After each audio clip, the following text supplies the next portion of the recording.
आजपासून 4 दिवस राज्यामध्ये मुसळधार पावसाचा इशारा। मुंबई, ठाणे, रायगड, पालघरला रेड अलर्ट।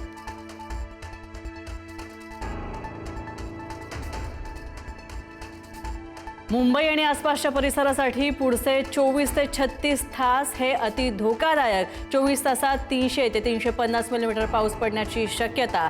पूरसदृश्य परिस्थिती निर्माण होण्याचा हवामान अभ्यासकांचा अंदाज।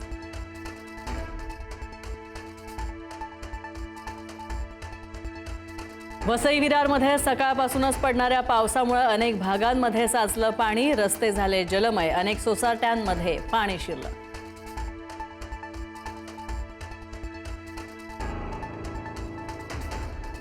वसई विरारमध्ये मुसळधार पावसाचा कहर। सर्जामोरी गावात पुराच्या पाण्यात अडकलेल्या नागरिकांची एनडीआरएफच्या पथकाकडून सुखरूप सुटका।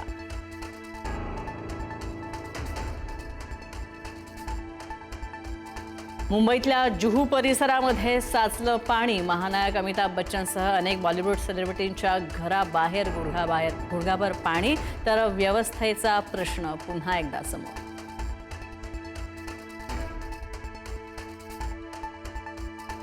मुंबईतल्या चांदिवलीमध्ये रस्त्याला आलं नद्यांचं स्वरूप। साचलेल्या पाण्यामध्ये चक्क टायरवर बसून मनसेच्या कार्यकर्त्यांचं आंदोलन।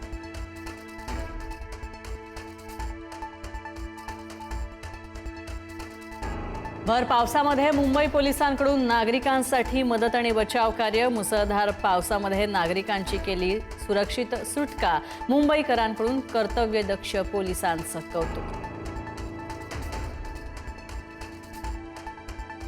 कल्याण, डोंबिवली, अंबरनाथ, बदलापूरमध्ये मुसळधार पाऊस। रस्त्यावर पाणीच पाणी। कल्याणशी रोडवरील वाहतूक पावसामुळे मंदावली।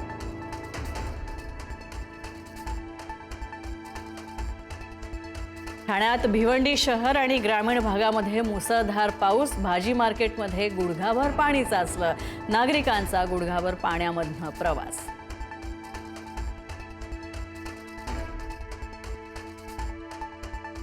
मुंबईमध्ये झाडं कोसळण्याच्या घटना सुरूच। दादरमधल्या मीनाताई फूल मार्केटमध्ये परिसरात झाड कोसळलं। माटुंगा, बोरिवलीत सुद्धा झाडं कोसळण्याच्या घटना।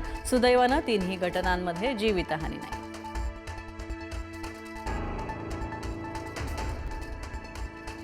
नाशिकच्या कॉलेज रोड परिसरामध्ये झाड कोसळलं। सुदैवानं रस्त्यावर कोणीही हजर नसल्यामुळे जीवितहानी टळली।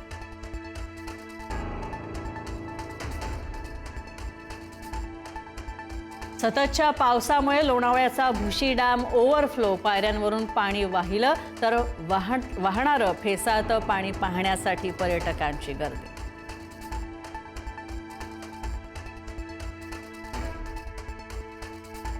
मुंबईच्या धरण क्षेत्रामध्ये दमदार पाऊस बरसला। धरणातील पाण्यामध्ये 3% वाढ। धरणातील पाणी साठा 9.41%।